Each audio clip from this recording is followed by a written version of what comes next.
What is going on, everybody? It is that EFIN morning after show. It's after the divisional round of playoffs. We know who is going to be playing for a shot at the Super Bowl for the conference titles. A lot of stuff to talk about. Stats, who's going to win this weekend, what we learned about these games. There's nothing to do but just get into it. Here we go. It's that EFIN morning show.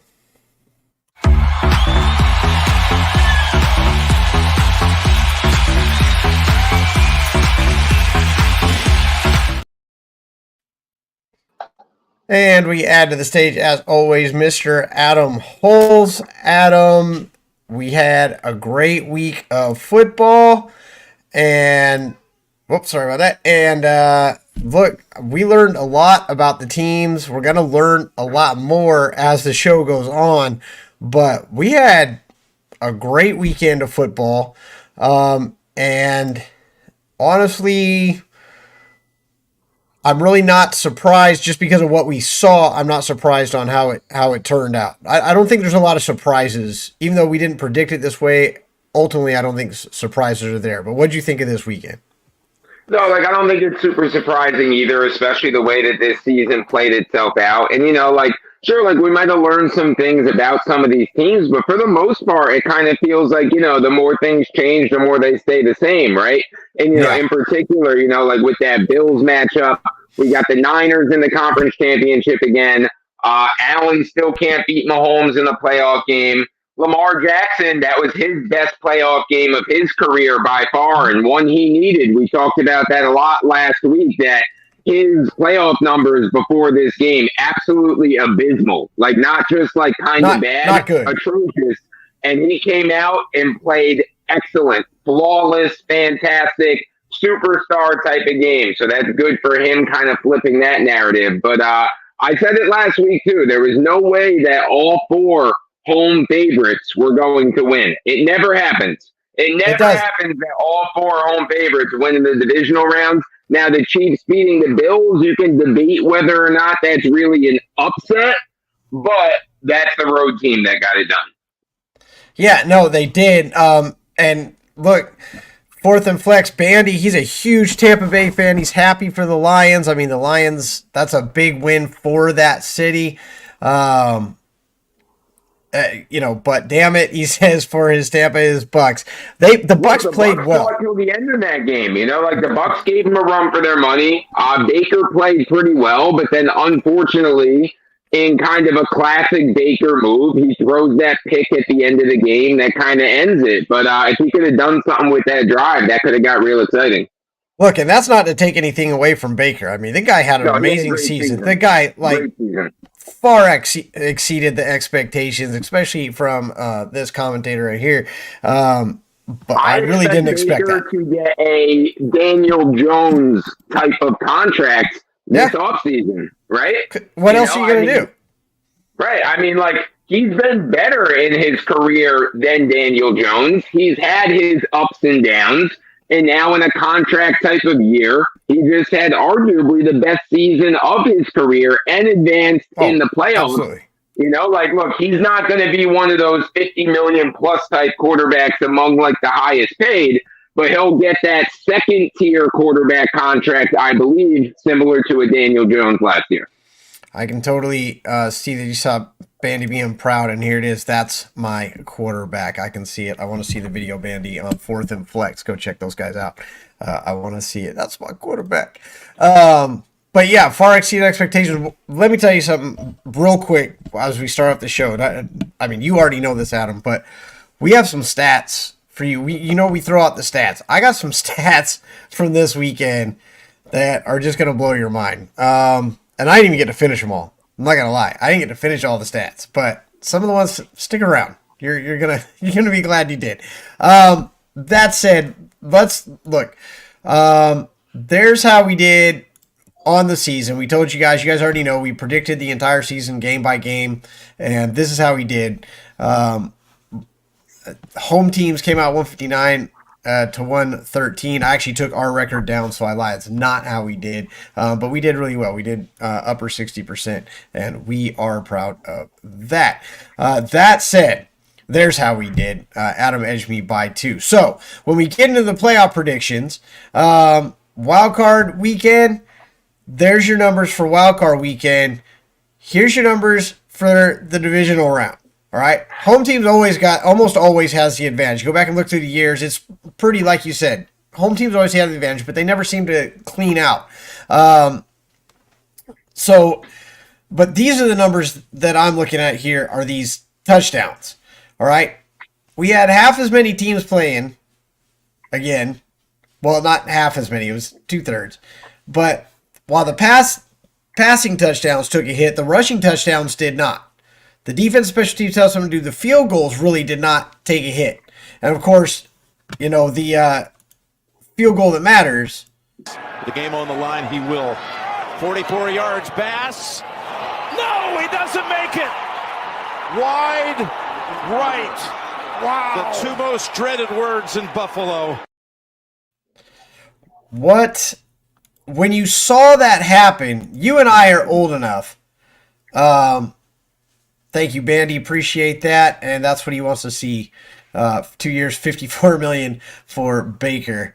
I think you might get a little more than that, but that's probably somewhere in the range. Yeah, I mean, that's maybe more like 35 a year, but yeah, something like that. That does seem to be what they're going for, roughly to keep your guys. What did you think when you saw that kick? You're old enough to remember, just like me. I mean, look, of course, the whole wide right thing, and Nance pointed it out, the 2 most dreaded words in Buffalo, and, most of us do know what that means with, the wide right kick that started the whole, 4 Super Bowl losses in a row for the Bills in the 90s. But honestly, when I was watching the ending of that game, when Josh Allen took those 2 deep shots instead of going for the first down, the thing that was going through my head was whether he makes this field goal or not, the Bills aren't going to win this game because there's too much time on the clock. The Bills defense did not stop Mahomes and that offense once all game. I believe the Chiefs only punted 1 time, and it was in the 4th quarter. Yeah, 1 punt, and it was in the 4th quarter. The only other drive that they didn't score was when they took a knee to end the first half. Yeah. So what would make me think that all of a sudden the Bills defense is going to stop the Chiefs from at least getting into field goal range? And look, whether Butker makes it or not, who knows? But he's been pretty clutch in those situations for the Chiefs in those conditions. So I just felt like make it or miss it. The Bills left them too much time. I didn't understand those 2 shots into the end zone instead of trying to pick up another first down or 2, work some clock, and then go for the end zone after, you work the clock or make the Chiefs use the timeouts. And if you don't get into the end zone, then at least you're kicking the field goal with less time on the clock. We all saw Diggs wide open on that crossing route that would have easily been a first down that Allen instead took the shot to the end zone. I understand why you want the touchdown, of course. You don't want to tie the game. You want to take the lead, and then you want to force Mahomes to have to go get a touchdown. But I think that the clock was an important factor in that too. And again, Diggs was wide open. Take the first down, extend the drive, keep it going. So that was my thoughts as I was watching the kick: is make it or miss it. I don't think the Bills are going to win this game anyway. No, I think everybody was thinking that. I was definitely thinking that. I'm sitting there telling the wife, there's too much time on the clock. Even if they score, there's too much time. You can't leave Mahomes with that much time. And you saw the desperation. The first half, you saw the Bills. You saw the swagger. The Bills were going to win that game. The Bills knew that they were going to win that game, and it was over. They were finally going to get that monkey off their back. And they come out in the second half. Stuff started to even out a little bit, just like the Chiefs do. Sans Super Bowl, if you'll remember. And the Chiefs started to kind of slowly take over that game. And I really think, and I know I'm not the only one to think this, going for it on that 4th down made 0 sense to me, and that was the game changer. That's where they lost the game, in my opinion. Because that's where they. Yeah, that's where they lost that mojo. That's where they lost that absolute feeling that they were going to win. And they tried to get it back because they immediately got the ball back. They were able to salvage that mistake, but it was just a bad spot on the field to do. It was a bad time to do it. There was no reason to do it. And I know that's the strategy, is that nobody's thinking we're going to do this right here, and so it's going to work. But it just, to me, it wasn't worth the risk being where you were on the field. If they had been on the other side of the 50, I think maybe you'd have a little more, but being on that side, and like I said, they salvaged it, but to me, that was really the spot where the Bills started to panic a little bit. Yeah, for sure. That's when their desperation showed, and I do agree with a lot of what you said. That kind of was like the turning point of the game, at least mentally, probably for the Bills.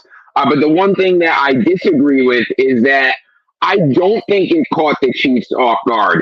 Like in that spot of the game, like the beauty of a fake punt when it works is when you catch them off guard and nobody saw it coming.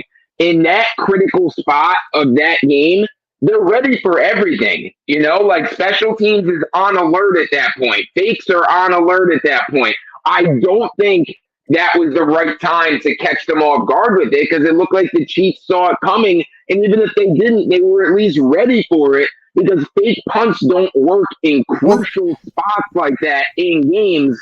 They work when it just seems like a routine punting type of situation, not when it's really getting down to the nitty gritty.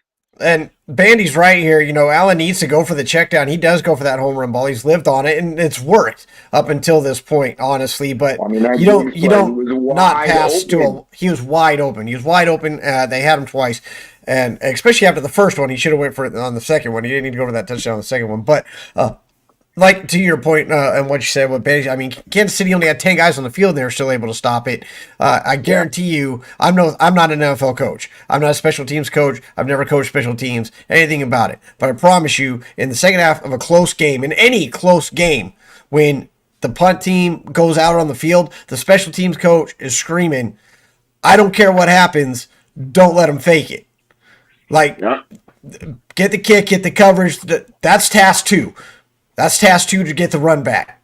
Task 1, don't let them fake it. And, you know, you have to know that from the Bill side of the ball, too. The Bill side has to say, I wonder, I don't know, I would, you'll never find out, but I wonder what, if all the coaches were on board with that. I wonder if everybody was like, yeah, okay, let's try it. Or if that was a trust play, like, all right, man, I don't think it's a good idea, but I trust you, so do what you got to do. You know, Romo pointed out something interesting, too, during the broadcast, which, you know, he doesn't know whether or not this is the case, he said, but it is possible that their special teams package, if they only count 10 defenders, that's like, you know, a quick check. Like, that's like a hot audible that they just went with because that's what they practice. If there's 10 men on the field on the defense, we snap it and we run it. That's a great point. I mean? And like, yeah, that is a great point. So like, that's possible. That's not necessarily what happened. That's just a theory. There could be a theory, too, that McDermott called it. There could be a theory that... There's a million theories, and we'll never know. Called it on its own. Like, nobody's going to really know exactly why they ran that play. And also, look, let's just say, too, like, wasn't it, like, a little bit strange, too, that... Or, like, forced in a way that play was given to DeMar Hamlin also? Yeah, that was weird. That was weird. Know, like, the guy's not even a defensive starter. They were like trying for some kind of storybook ending type of thing. I don't know. Like, DeMar we're going to get into the script writers. And gets the first down and leads the Bills to victory. Like, I don't know. Let's just say this, that this does not work in the script writers' favor. Because if the script writers were in charge of this game, DeMar Hamlin would have got that first down. Absolutely. Maybe that's where it got messed up. I don't know. Maybe I don't know. We're going to talk about that. I told you we got some amazing stats coming up. Here we go. Let's start getting into those a little bit as well. The divisional round, home teams went 3-1. We looked at that already. Winning teams outscored losing teams 116-78. Not nearly the blowout that we had last week, but still significant. Every remaining team that is left right now won their division. I thought that was interesting. We haven't seen that in a little while. You talk about how the home teams never make it all the way through. This is another area. Usually there's some kind of wild card, but all these guys won their division. And I think that's an interesting thing to note. Only 1s and 3s survived. You talked about last week how the 2s are there's always a 2. This is the first time a number 2 has not advanced since at least 2015. I got tired of going back at that point. I was going back, and I'm like, you know what? 2015, that's 10 years. We'll start there. But at least since 2015, a number 2 has made it. Not this year for the first time. And you did bring that up last week. Only North and West teams survived so to the conference round, which is a little odd. But what isn't odd is a West team has made every Super Bowl since 2018. Whether it's AFC West or NFC West, a West team has made the Super Bowl every time since 2018. All right. And they have always been, obviously, since they made the Super Bowl, in the conference championships. We know the Kansas City run goes back, like 6 years at this point. And San Francisco and Kansas City, here's the other thing. In all these conference games going back this 6+ years, it's always been Kansas City, San Francisco, and there's the 1 year with the Rams. All West teams, they are the West representatives all the way for all those years. They have been there.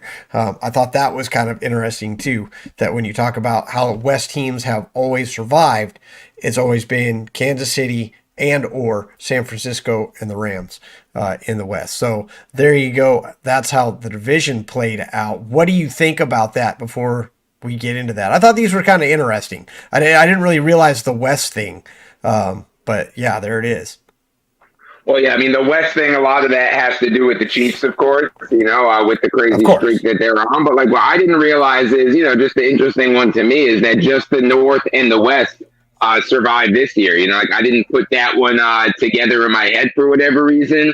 For me, the NFC North being there is a little surprising. I was down on the NFC North in general coming into this season. I wasn't a believer in the Lions like a lot of people are. I am now. I mean, they proved me wrong. I'll admit I was completely wrong about the Lions coming into this season, of course. The non-surprising ones, I mean, the Chiefs and the Niners being there isn't surprising anybody. And the AFC North, we've talked a lot about them preseason, during the season, how good that division was. So they definitely deserve a representative. Absolutely. And, you talk about how Kansas City and San Francisco isn't a surprise. I think Kansas City is not a surprise based off the preseason predictions, right? But what a lot of people are talking about right now when you watch all the sports shows and read the articles and stuff is that how down everybody was on Kansas City and Baltimore too. I mean, let's not just stick. Let's get everybody involved in the conversation. Nobody expected Baltimore to be here. And as the season progressed, not a lot of people were sure that Kansas City was going to be here. With the way they were playing, the wide receiver room, the offense just wasn't clicking. And honestly, we're going to see they hadn't really turned it on until this Buffalo game. They turned it on when they needed to, and you'll find out what that means in just the next couple few minutes here as we get down these stats. Because like I said, these stats get crazy. But how do you feel about that and the fact that all the teams that are here, with the exception of maybe San Francisco, there was at least a point, if not the entire season, where they weren't really expected to be here? Or wasn't sure. I know a lot of people are kind of down on the Chiefs this year. I've never been down on the Chiefs. I know that their offense isn't as dominant this season as it usually has been in years past. But I've kind of said this all season about the Chiefs. This is by far the best defense that Patrick Mahomes has ever had. For how many weeks have I even been saying on this show, just wait until Mahomes gets to the playoffs and that offense is going to look different than it did the rest of the year. I think right now the Chiefs are kind of feeding off of the fact that everybody says that they're not so good this year, that they're not as good as they usually are, and that this is a down year for the Chiefs. You don't think Mahomes hears all that noise? You don't think he hears all that? And you don't think that's going to motivate him a little bit this year to say, oh, really? You're going to doubt me? I'm the only quarterback in the league right now with multiple MVPs and multiple Super Bowl rings. The only one? And you're going to doubt what I can do this season? Okay. I was looking for this quote from Chris Jones. That's what you see me looking down here, and I apologize for looking down for this. But I was reading an article about one of the stats with Kansas City coming up, and Chris Jones even acknowledged the fact that the defense The defenses had to step up, but at no point did they ever doubt the offense. They've had full faith in the offense. They know what Mahomes can do. They knew that the offense would come around. They knew that they just had to hold it down for a while until that happened, and we're going to see how that happened in Buffalo in just a minute. But to your point, even Jones acknowledges this. What's that? Isn't it very Patriot-like? All those great dynastic years for the Patriots, their offenses were usually not great. They had some years where the offenses caught fire, but especially early in the Brady days, it was all about great defense and excellent quarterback play. And that's what the Chiefs have right now, and that can take you a long way. We have Bandy Bree. I'm so sick of KC, and you brought up the Patriots. That's exactly what people were saying, 10 years ago when it was the Patriots. I'm so sick of the Patriots. The Patriots are always there. Yeah. Now we got the Kansas City train. Well, everybody. Mahomes ain't going anywhere for a long time. He's not even 30 years old yet, and most quarterbacks get better in their 30s than they were in their 20s. So, settle in, guys. The Chiefs are going to be here for a long time. They talked about this, and when we get to the pulse with Hulse, I kind of have something that's going to lead into this with Mahomes and some of these other things. So stick around for the pulse with Hulse. I asked 3 questions to Adam. He has no idea what they are. And we get his take throughout the NFL on these, my favorite part of the show. But Bandy asked, the Lions are legit, but do we think they can beat the 49ers? We are going to get into our picks and stuff. But Bandy, because you asked it right now, I want to hit it right now. We don't have to get in the whole thing, Adam, but it brings up a question. Again, stick around for the stats, everybody, because I got stats between these two teams that are going to I'm telling you, look, I'm telling you, the stats are going to blow your mind when you see this, but the Lions are legit. Do we think that they can beat the 49ers? Just before we get too deep into it, on the surface, what do you think, Adam? Because this is a question. Look, I would like their chances a lot more if the game was being played in Detroit. That crowd has been electric for their playoff team so far. But of course Detroit has a chance to beat San Francisco. That's why they played the game. Yeah. And look, they're playing great football right now. Purdy has not looked so good lately. Did not look good in their win. The Niners got the job done, but Purdy didn't look great. He's going to be under some pressure. And look, let's not forget either, the Niners have been great for a lot of years in a row now too, but when it comes down to it, they have not gotten it done either. You can make all the excuses you want for why it happened and the Jimmy Garoppolo overthrow and the Brock Purdy injury last year.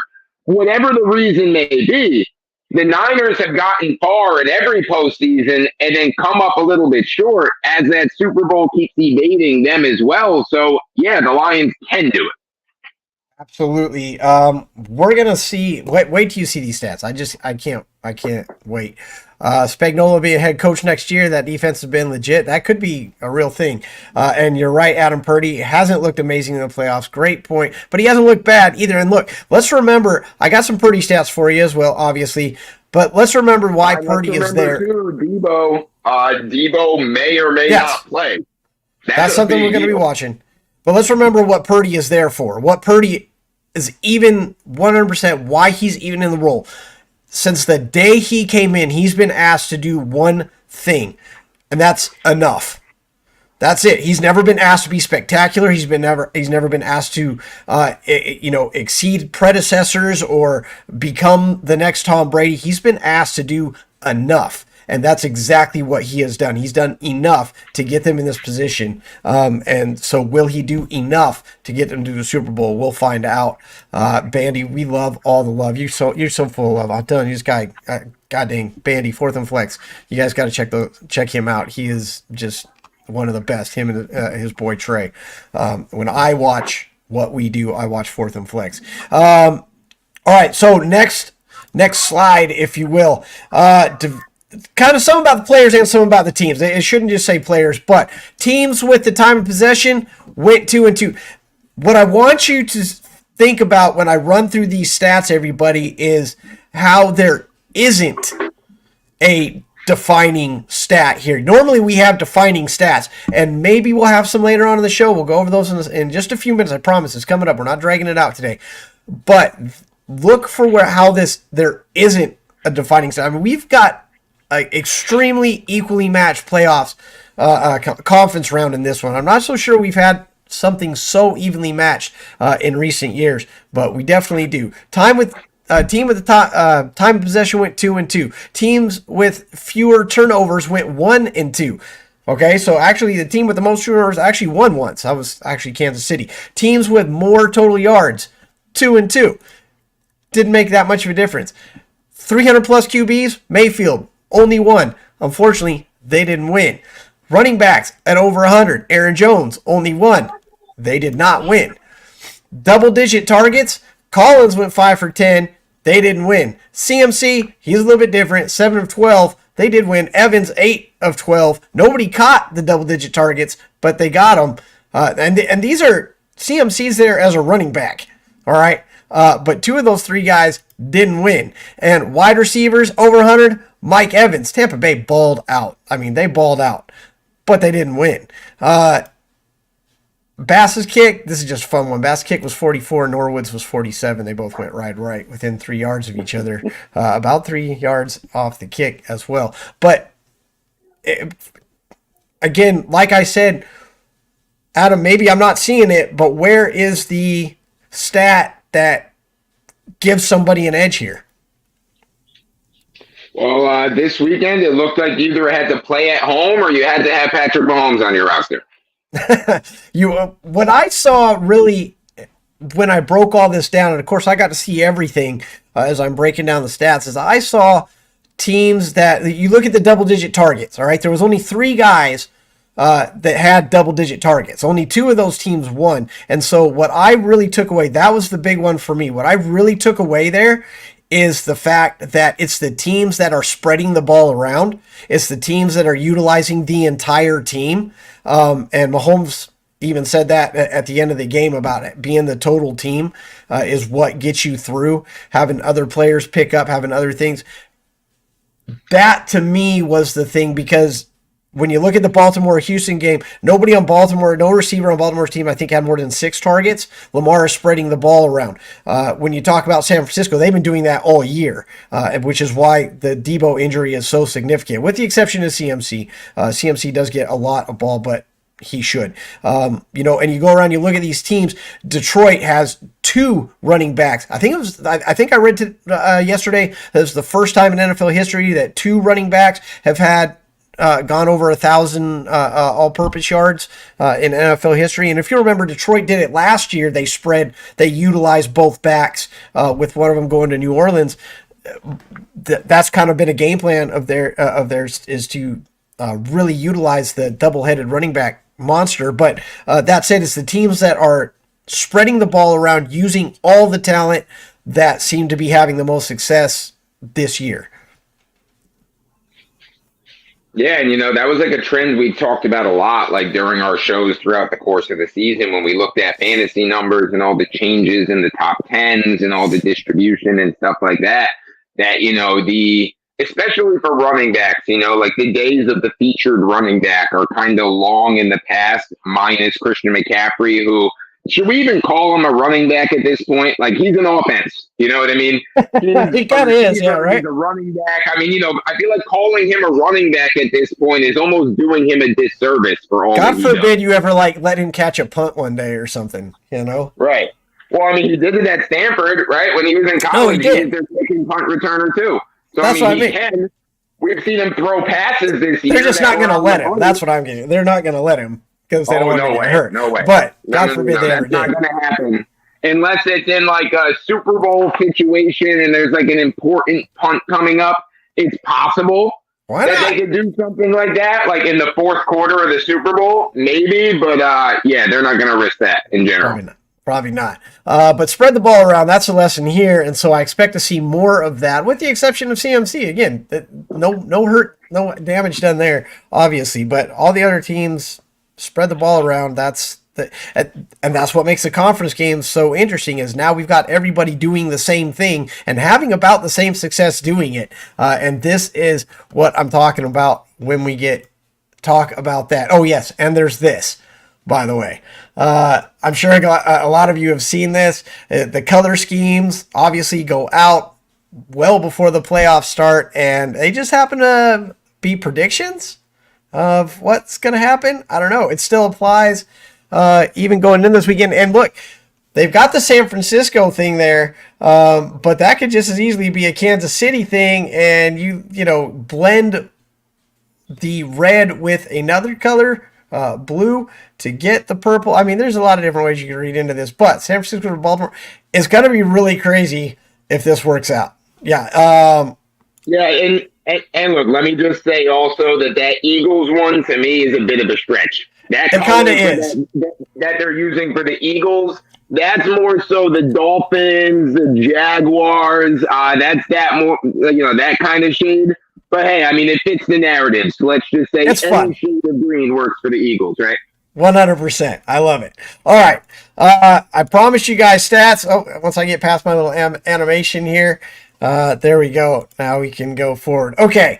So we're going to start here. We're not going to get too into this. We're going to get into the stats, but we have to. We did great on the NFC side. Didn't quite do so well on the AFC side. We stood a chance. We gambled on the Texans, and we acknowledged that.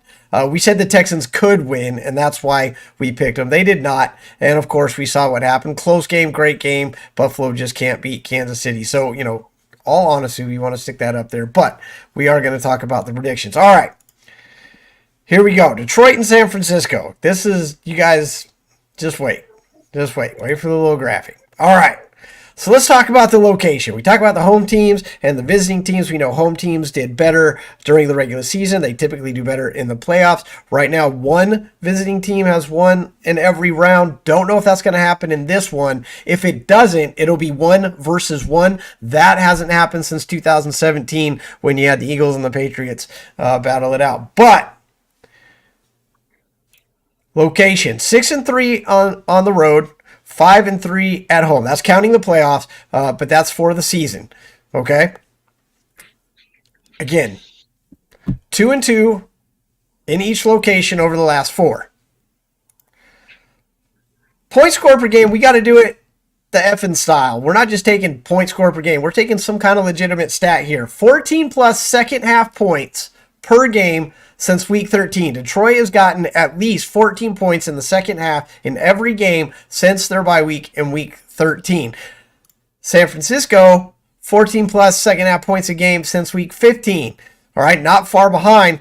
Both these teams scored up in the second half. Again, we're looking for something to put some other team ahead.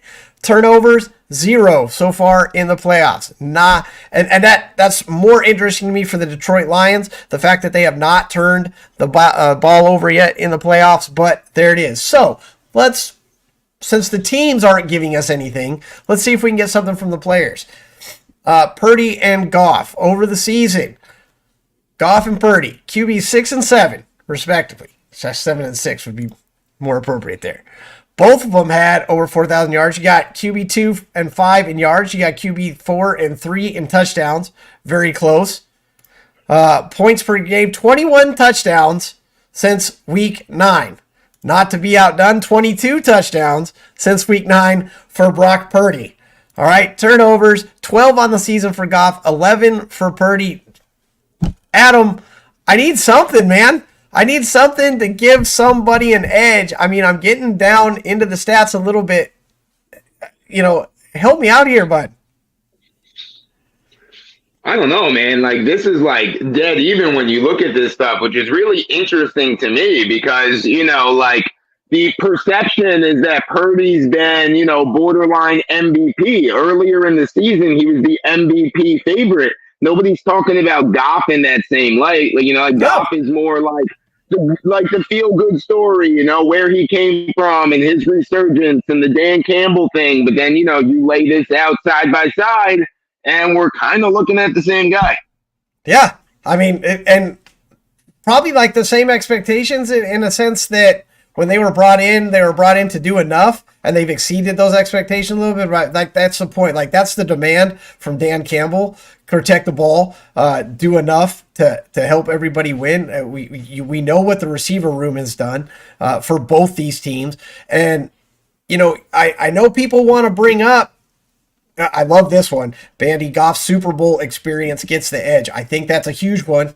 I think that is a huge one. Goff has been here before. I will say I don't know that Purdy cares. Purdy seems pretty cool and collected. He's not one of those guys. That's kind of if you want to talk about comparisons or differences between, like, say, an Allen and a Brock Purdy, you can see Allen get flustered. I don't know that you really see Purdy get flustered. And I'm sure he does, but I don't see it. But if Purdy gets, look, like, I agree with you to a point, but if Purdy gets to the Super Bowl, he's either facing Patrick Mahomes, right, who is the guy of this generation already, or he's facing the Ravens, who absolutely slaughtered him earlier in this season.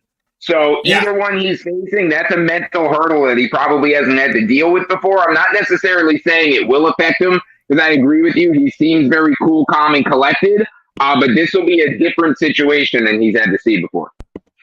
I think up until this point, the advantage that Purdy has had over every quarterback in the NFL for the most part is, and hear me out on this, is that he didn't have anything to lose, and obviously he had his job to lose, and the fact that that the critics have been just waiting for him to fail and stuff like that.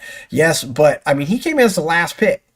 He's the very last pick, and he's getting a shot, and he's going to ride this train as long as he can, and he hopes that he turns out to be one of the great ones. But at the end of the day, if he didn't turn out to be one of the great ones, that would have been personally hurt, but it would have been, okay, I was the last, your last pick in the NFL. You weren't supposed to be this good in the first place. You've already exceeded every win you get, you exceed the bar just even more, because he wasn't supposed to win anything. He was never supposed to play. He was the last pick in the NFL draft. He was never supposed to play, let alone, be one game away from the Super Bowl. So kudos to him. I 100% agree with you. Yeah, like, I 100% agree with you that kind of mindset does make a difference. There's a lot more pressure on a guy who gets taken with the first overall pick than the last overall pick. That's for sure. But in that same note, that runs out eventually. I was going to say, that's over now. That runs out, and Brock Purdy's going to be expected to win because he was among MVP, because of how good the team is around him. I think he still has that maybe for this year, depending how it ends. But going into next year, there's much higher expectations on Brock Purdy than there have been these last 2 years. Yeah, I think it's over. I think this game, I think it is now over. I think that you are now in with everybody else. The expectations are the same for you as everybody else at this point. I think that's done. I think that story is played out. I think he silenced the critics. And you can say what you want over the last couple games, whatever, but I mean, look at the stats. I mean, there they are right there. I mean, he's in there with Jared Goff. He's up there again. He's number 5. He's top 5 in yards. He's top 3 for touchdowns. 11 turnovers, which is right there with all the best, all the top guys are at that or higher. Mayfield, I think, is the lowest. Stroud only had 5, but Mayfield had 10. Mahomes had 14. Jackson had 7. He did keep his down, but Prescott had 9. Hurts had 15. Allen, of course, had 18. He's up there. He's in the same group as everybody else. I think that story's over, and he needs to.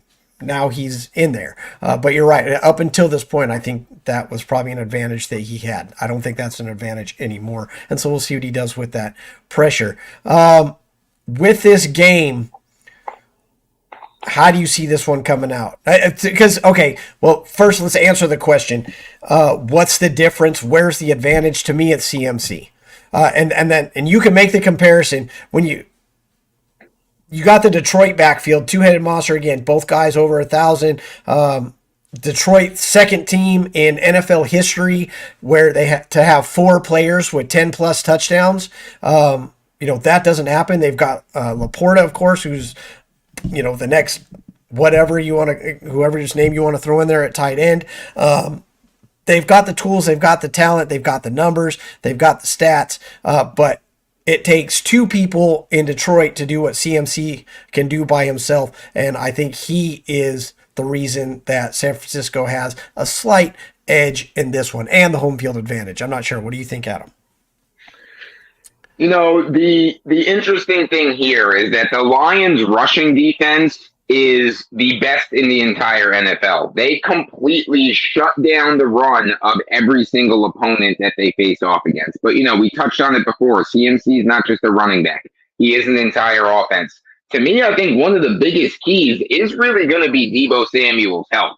Like when you go back and look at the 49ers numbers when Purdy, McCaffrey, and Deebo all play, they're basically unstoppable. And correct me if I'm wrong, but I believe they're undefeated when all three of those players play, or they might have like one or two losses. But when those three are all playing, it's a different team. You take one of those out, if you don't have a Deebo, it changes everything about the 49ers offense. Deebo is that X factor. He's that you never know what he's going to do, where he's going to be, that you always have to account for. And if you take him out, like it makes defense a little bit easier to play against this defense. McCaffrey's going to get his, you know what I mean? Like you can be okay with that. But knowing that, you're the Lions and you can shut down the run, I think that definitely can be a factor. And I think that if Jared Goff can play a good game, not turn the ball over, and I do think that the Lions are going to be able to run the ball a little bit on the 49ers. The 49ers rushing defense is good. And in that same token that the Lions shut down the run against everybody, they find ways to run the ball against everybody too. So if they can run the ball and Goff can take care of it and not turn it over, I do think that the Lions have a very legitimate chance to win this game, especially if Deebo Samuel doesn't play. All of that being said, though, I am still going to give the edge to the 49ers. And Brock Purdy, if he can play the way he played for most of this season and earlier this season, he can absolutely destroy this Lions secondary. They've been giving up 300-yard passers to just about every quarterback in the NFL. They can't stop any passing game. I look for Kittle and Ayuk to have huge games, especially, again, if Deebo Samuel's out. Those are the guys I'd be keying in on in this game. So because of that secondary, I do think that the Niners are going to be able to capitalize, but this would not be a shocking upset to me if the Lions are able to grind it out in an ugly kind of win. Absolutely. And look, just kind of to your point, the 49ers, they had league-leading 22 interceptions. They had 28 takeaways over the entire thing. They only allowed 6.4 yards per pass attempt, and that's definitely a part of Detroit's game. But also when you talk about that running back game that you talked about, being able to stop the run, they have 48 sacks on the year, and Detroit's numbers are impressive. We talk about Goff, he's number one in passer rating for the playoffs. He's top 5 for the season. The stats are all there, but at the end of the day, like you said, offense wins games, defense wins championships. That is always a mantra of mine. It's something that I have believed in since I was a little kid, and I do think I agree with you. It is the defense that's going to decide this game, and I think that's edge 49ers. All right, let's get into the other game. If I can get the graphic to change here, Kansas City and Baltimore. So we talk about some of these. Got to get that in there. I think whoever makes the least amount of mistakes will win this game. Bandy talking about the Detroit and San Francisco game. Absolutely. I mean, both teams have 0 turnovers. Whoever changes that stat could definitely lose themselves a game for sure. Kansas City and Baltimore. I got to wait for it to play out. Okay, let's talk about some of the same stuff. There you go. 7-2 on the road, 7-3 at home. Pretty even there. And that is including this last win that Kansas City has, obviously, throughout the season. 3-1, both of them 3-1 over their last 4 at the respective locations. So, edge no one here. Point score per game, got to do it the EFIN way. 14 plus second half point. Oh, I'm sorry. I had the other one in there. Sorry about that. We know that Kansas City, that's actually Kansas City's thing. Kansas City has 0 second half points in the last 3 regular season games. They finally got over that hump and scored 17, We had some technical difficulties on these last two slides. I thought this one came out. It did not. And Kansas City has the one turnover. So I'm sorry about the stats being on the opposite side. I don't want to confuse anybody, so I'm going to take those down. But those are the stats. There's not a big, to me, the big stat that stands out, Kansas City did finally overcome the, the second half hump, 3 games without a second half score, but it's still got to be a concern.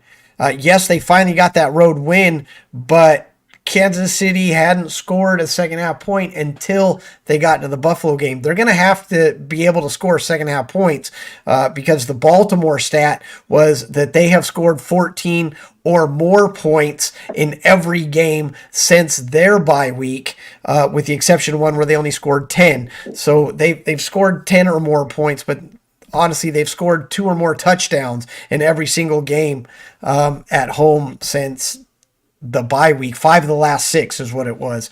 And you're not going to be able to have a lead going into the second half, Kansas City, and think you're going to win. And Kansas City's going to have to be ready for the second half because that's when Baltimore throughout the season has really turned it on.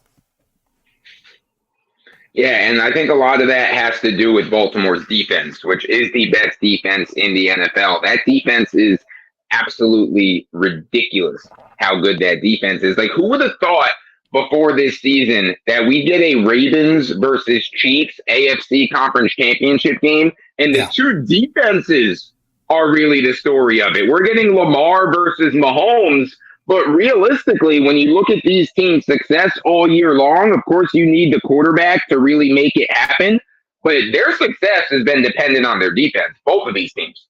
Absolutely.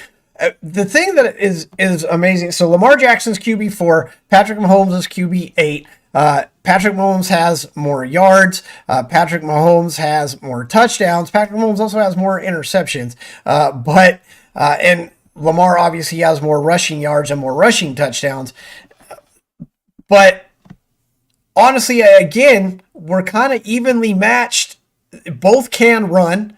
Both have a running back room that responds when called upon. They both have a receiver that they can count on, Rashee Rice versus Zay Flowers, that they trust and they know they can get the ball to. They both have. We're going to see the 2 best tight ends, over the last few years in football in this one, with Kelce and Andrews coming back. And look, promise you, Baltimore uses Andrews and Likely. Likely has been killing it in that role as well. This is a scheme thing as much as a player thing. And I'm not saying you can plug any tight end in there. What I'm saying is they have great tight ends and they know how to use them. So when you look at the strengths that these offenses have, again, it's pretty evenly matched. We're going to see a lot of the same stuff. And you talk about the defense. I always say defense wins championships. Can Baltimore stop Mahomes? Can Kansas City stop Lamar? Because that's really, to me, going to be the X factor for this game. I don't know. What say you, Adam? Yeah, and like a big X factor for me when it comes to like those matchups that you're talking about is, can Kansas City stop the rushing game of the Ravens? Because as good as Lamar is, and like you said, with the tight ends and with Zay Flowers, that offense starts with the ground game. It starts with being able to run with the running back so the defense has to respect it. That opens up the passing lanes for Lamar. It opens up the scrambling for Lamar. They are great in play action and things like that. So Chris Jones in the middle of that defense and that defensive line for the Chiefs, stopping the rushing game of the Ravens might be the key to them winning this game. It's going to be interesting to see. What do you guys think at home? Give us your thoughts. See you guys out there. Who's going to win and why? This is the general consensus, just to kind of recap on this show. The Detroit-San Francisco game is ridiculously evenly matched.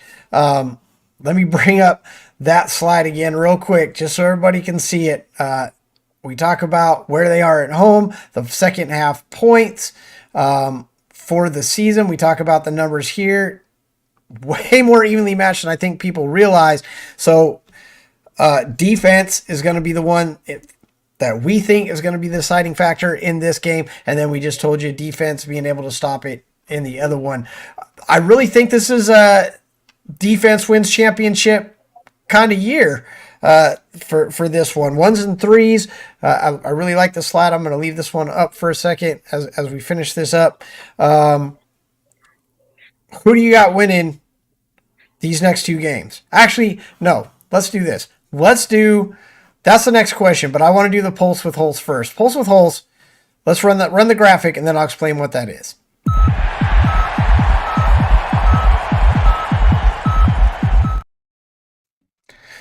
All right, Pulse with Hulse is something that we do here. There he is, Adam Hulse. And I'm going to ask Adam 3 questions about the state of the NFL right now, which of course is the playoffs. He has no idea what these questions are, and he's going to give us his best analysis that he can do on the fly, which is always absolutely amazing, to say the least. So, playoff analysis. Question 1, Adam, we talk about the defenses. We already kind of brought this up. Looking forward, without being specific about which ones they are, and what I mean by that is kind of give me an answer for all 4. Who has the edge to win the whole thing this year? Defensively? All the way around. Which team really had, we talk about how evenly matched up all 4 of these teams are, and they are ridiculously evenly matched, even more so than it seems to be. When we get into the numbers and look below the surface, they're even more evenly matched than we thought. I guess it should be who has the edge, if anybody, right? If anybody has the edge, if anybody's kind of looking like a favorite right now to win the Super Bowl, who do you think it is and why? I think it has to be the Chiefs, and it has to be Patrick Mahomes. He's the only quarterback who has had success in the Super Bowl before. He's the only one who's done it, right? And as I said earlier, this is by far the best defense that Patrick Mahomes has ever had in these 6 years in a row that he's been in the conference championship.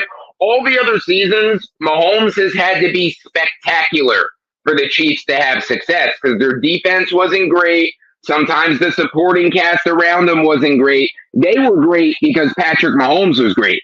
This year, he doesn't necessarily have to be spectacular.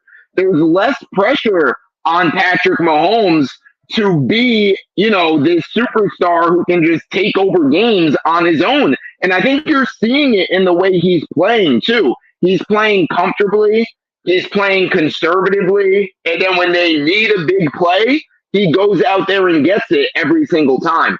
And with how close these matchups are, like we said, it looks like these games are going to come down to defensive battles and what quarterback can get it done with the game on the line on the ends. And if that's the case, all my money's on Patrick Mahomes. I'm not mad at it because you're right. It is the X factor, and we've seen it before. We've seen it with the Patriots. We've seen it with Brady, where, maybe they weren't on a heater going in, but once you get to the next season, which is what this is, the playoffs, as we know, are an entirely new season where it's one and done. That's when the great ones turn it on. Allen was great. Allen was fantastic until that last drive, honestly. And I mean, obviously he was one of the guys that was hot coming in, but the great ones step up and they play. Same thing here. It's just Mahomes is, like you said, done this before. All right. Question 2. Where did it go? I want to bring up this thing that Bandy from Fourth and Flex brought up. Spagnuolo will be a head coach next year. The defense will be legit. It brings up a great point. It happens every year. The teams that have success end up losing some coaches. I'm not going to ask you to predict where they're going to land or anything like that, but of these teams, who's losing what when this is all said and done? Well, like Mike McDonald for the Ravens has been a hot name that's been out there. Spags has been awesome with this defense this year. Personally, I don't see Spags getting a head coaching job. Sure, he'll probably go on some interviews, but I don't know. Just like with all the young, popular, and big name candidates that are out there right now for the open jobs, I just don't see a team, picking Spags over a lot of those other options that are out there because this is a pretty loaded year with not just the amount of openings, but there's a lot of popular names out there that are, trending towards being head coaches. And, there's only X amount of jobs out there, for these positions. So again, like I know I've heard Mike McDonald's name a lot.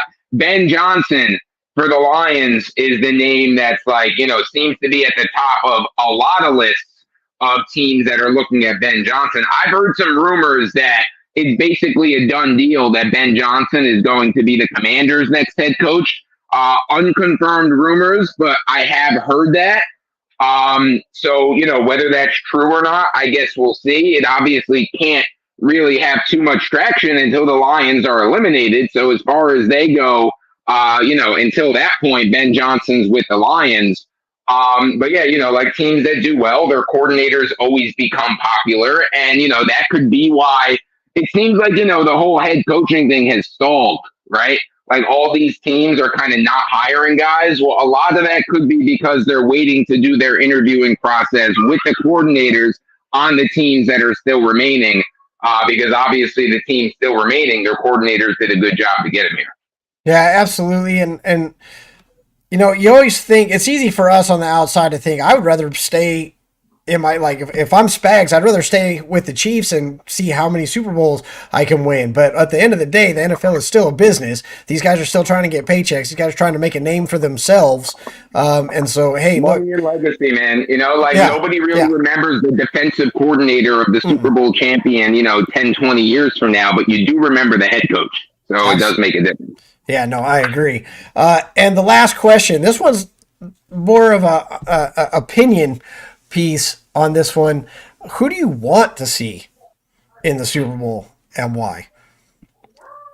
We know Mahomes has the edge, but in the Super Bowl, I'm like everybody else now, where we've seen the 49ers, everybody loves an underdog. The Chiefs, I guess the most, maybe not necessarily most exciting matchup, but at least the most different matchup would be Ravens-Lions, right?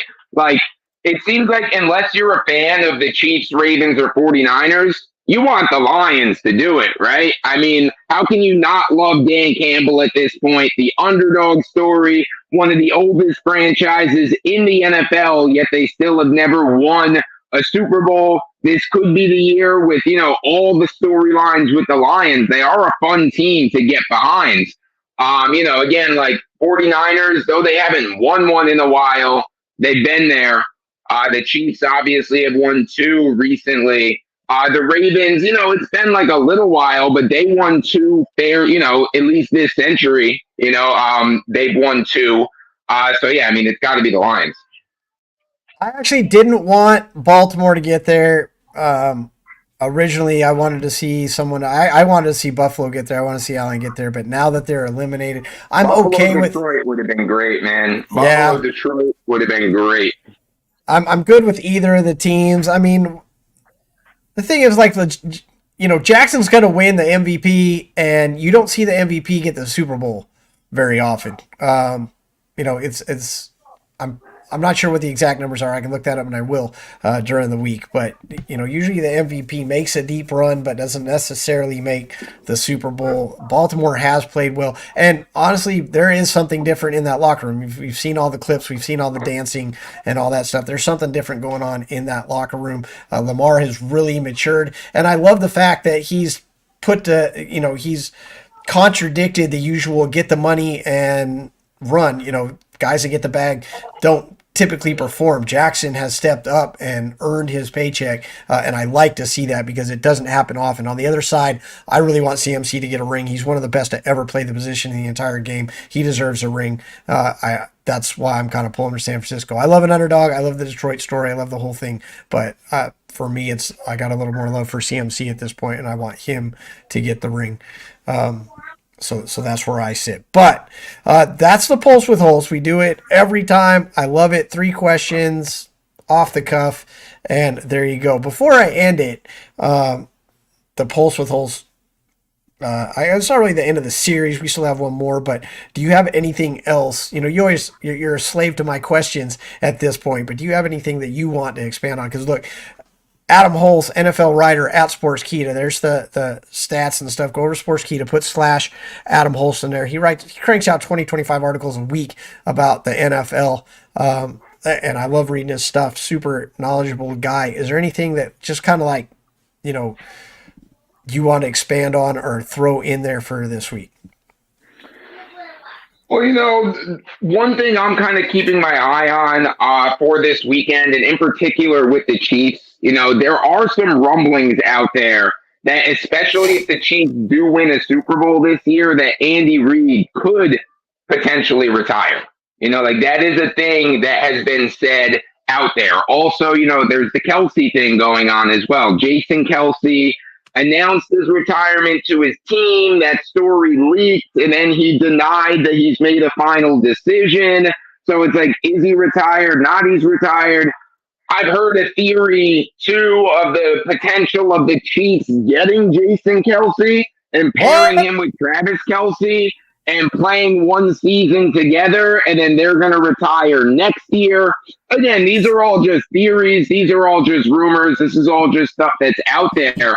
Travis has blatantly said that he's not going to retire. Travis has said he's not retiring. That doesn't make it necessarily true. He could change his mind, but he has been very blatant saying, I'm not done.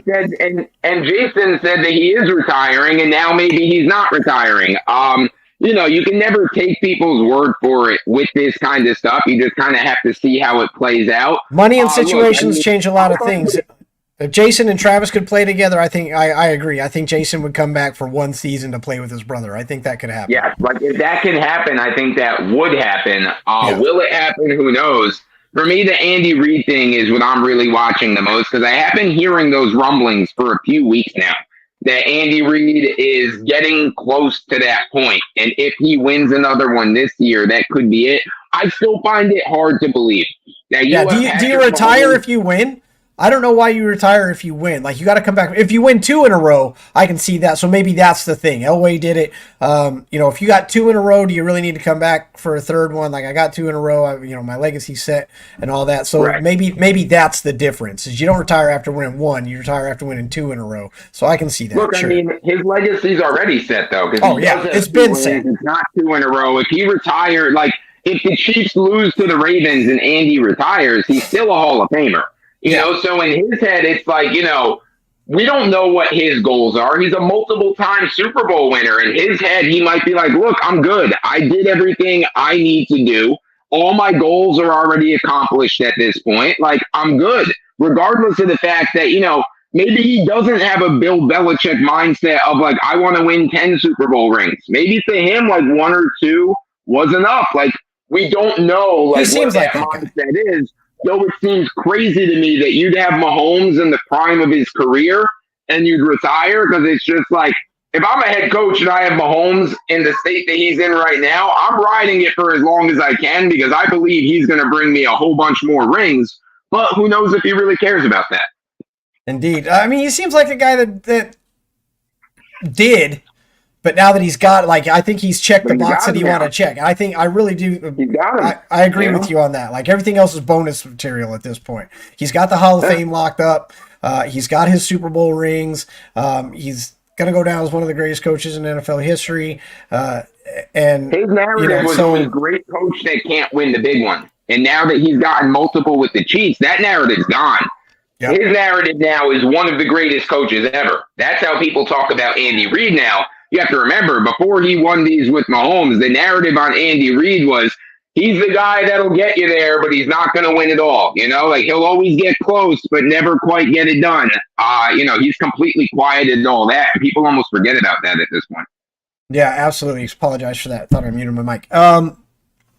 No, I'm with you. Adam Hulse, NFL writer at Sportskeeda, joins us every week on that FM Morning After Show. That's the Pulse with Hulse. We'll do it again next week. We'll do it again after the Super Bowl as we wrap up the season. 2 more shows to go.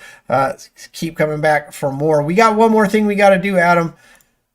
Here it is. We got to decide these games. We got to figure out who's going to the show. We've already kind of alluded to it, but hey, you know what? Everybody wasn't here for that. So it's time to lock in our final answers. Maybe you change your mind over a couple things. Maybe some of these stats rang something in your head. It's not about the wants. It's not about the people that you like.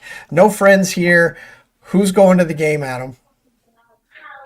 I would love to see the Detroit Lions get there, and if they were playing at home, it is a pick that I would make.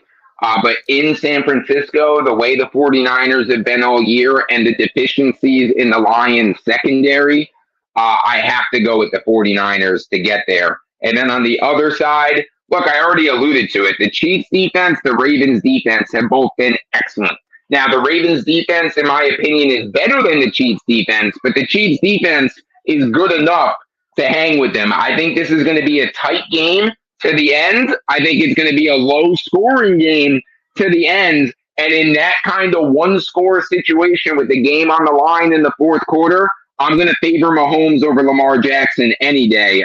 So for me, we are going to see a Chiefs 49ers rematch in the Super Bowl. There you go. For me, I think Detroit can absolutely win this game. San Francisco is vulnerable in the middle of the field. Detroit can play there really well. They're vulnerable to the slot position, those crossing routes. And we've seen, Purdy not be at his absolute best. They may be without Debo, and I think that's going to be a big thing as well, where Debo's at. I think Debo plays, but how much does he play? How healthy is he? I think that makes a difference, obviously. CMC, of course, is the X factor here, not to mention the coach. I mean, the coach, the guy knows how to win games, clearly knows how to use his players. I think Purdy's going to feel a little more pressure. Does he step up? Schemes, all that. I think this is going to be closer than people think this is going to be. I think Detroit can absolutely win this game. I just don't think they do. I think maybe it's a last-second field goal. Maybe it's a game-winning drive that's stifled at the end. I don't know how this one's going to come out, other than I think San Francisco is going to win this one. So I do think San Francisco is going to the show. Baltimore and KC, I am not quite as definitive on. I can see either team winning this game. It's absolutely going to come down to the defense versus the quarterbacks. Both these guys are mobile. Both these guys can run. Both these guys are game changers. They talk about the game. I saw an article that was on one side is game manager and on the other side versus game changers. And that's honestly how I see it for the AFC. Who's going to, change the game? It's so hard. I think Baltimore is the better team, honestly. I do think Baltimore is a better team. They're playing at home. I've seen a lot of narrative about how Baltimore is absolutely one of the toughest places to play, and they don't get enough credit. Patty Mack was talking yesterday. When you play there, these are blue-collar fans, and they talk mad crap the entire game. But he said the difference is if your team goes down, they start talking crap to you, to your own, about your own team. I paid $500 to these seats. What are you doing? Why aren't we winning? So that the crowd can turn on you, and that's going to be Kansas City's thing. Kansas City is going to have to smack them in the mouth early. They're going to have to get up, and they're going to have to remember that this game is going from the starting whistle to the very ending one, because Baltimore is great in the fourth quarter. In the second half, that's a hump that Kansas City has to overcome. Again, Kansas City has not scored any points the last 3 regular season games. They finally did against against Buffalo, but those last 3 regular season games, and they weren't against great teams, they did not score a single second half point. So yes, they're over the road win hurdle. I don't know that one game negates those 3 games. They are going to have to score second half points to beat Baltimore, and Baltimore is pretty good about shutting teams down in the second half. All that said, all the stats, all the stuff, I have to go. I want to pick Kansas City. I want to pick Patrick Mahomes. I'm going to take Baltimore. I'm going to do it. I made the decision literally just now as we're sitting here. I'm taking San Francisco, Baltimore. I'm taking 1 versus 1. Again, that has not happened since 2017 when it was Pats Eagles. There you go. I'm actually giving Kansas City the loss, and I think it's going to be the second half point thing. I think Baltimore is going to do enough. I think they're going to be able to shut them down. I think I think Mahomes is going to ball. I think Kelsey's going to ball. I think they are going to do everything that they can to win this game. But I think Baltimore has got something going on that Kansas City has been here before. They are used to it. Baltimore has something special. They have what Kansas City has had, and that makes them very dangerous because they are at home. I'm going to give Baltimore the win. I'm giving Baltimore the win. There it is. So I'm going San Francisco, Baltimore. Adam says San Francisco, Kansas City. Both of us can see it going anyway. What do you guys think? Let us know throughout the week. One thing I do know, and this is what I can guarantee, and you can't make a lot of guarantees in football, but this is what I will guarantee. We are going to have two absolutely barn burner of a game. These are going to be great games, start to finish. I don't see a blowout anywhere in here. I don't see a game that I'm going to turn off before that final whistle. Final thoughts, Adam?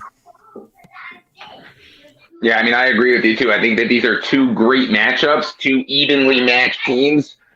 Two teams that, kind of have like the same type of strengths too, right? Like we talked about Kansas City, Baltimore, it's quarterbacks and defense. We talked about, San Francisco and Detroit, it's pass rush and running the ball. You know what I mean? Like very similar in their approach to how they win games.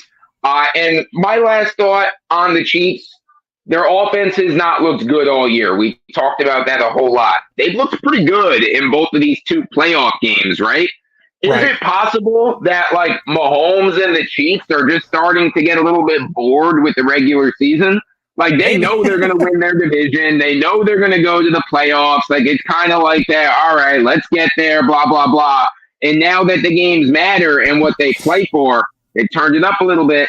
Travis Kelce has turned it up a little bit. He's been better in these playoff games than kind of he finished his season, just an interesting thought, you know what I mean? That just like maybe because they were better too earlier this year than they were the second half, that it might have just got to a point where they're like, all right, come on, let's get this regular season over with. This is boring. Let's get to the games that really matter. We know we're going to be there.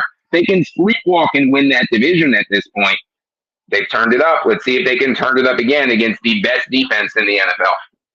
It is that EFIN Morning After Show. We will be here next Tuesday as well. We're here every Tuesday. Follow us on Instagram and Twitter if you like that. EFIN Show, at that EFIN Show at the top, and at Adam Hulse Sports are both available on Instagram if you prefer that as well. I know I do, but we do hit the Twitter machine up as well. But that's where you can find us. That's where you give your questions. This is where you'll find us on the Fantasy Sports Corporation Network and all the other places we're broadcasting to you, Facebook and whatnot. We will be here next week. And I leave you with this on the way out the door. Should Detroit and Kansas City make it to the Super Bowl, you're going to hear it, and you've probably already seen it. It's going to be Taylor Swift versus Eminem, and I'll take Eminem every time. Thanks for joining us, guys. That EFIN Morning After Show. We'll see you guys next week. Be safe.